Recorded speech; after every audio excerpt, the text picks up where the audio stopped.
Мына үстіндегі киім моңғолдың киімі деп айтпаңдар.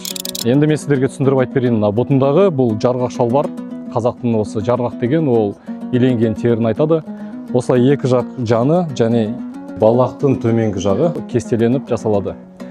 Мына үстіндегі шапан неге шалбардың ішінде? Себебі біз қазір жорыққа аттанғалы жатырмыз.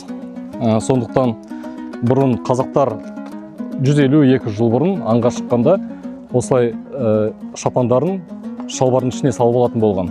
Себебі егер сіз шапанды осылай, шапан ұзын болды ғой, тізеден төмен болған, өте ыңғайсыз болады және кірленіп қалады, егер аңға жорыққа бір жерге шықса.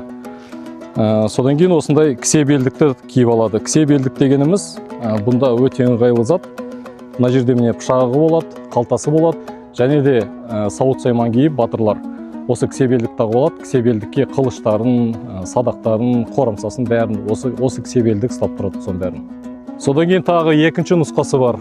Ол дегеніміз мына шапанды кәдімгідей осылай шығарып қояды, кісе белдігін тағып алады. Содан кейін шапанның екі жақ етегін алады да кісе белдіктің сыртына бүйтіп ішіне орап қояды.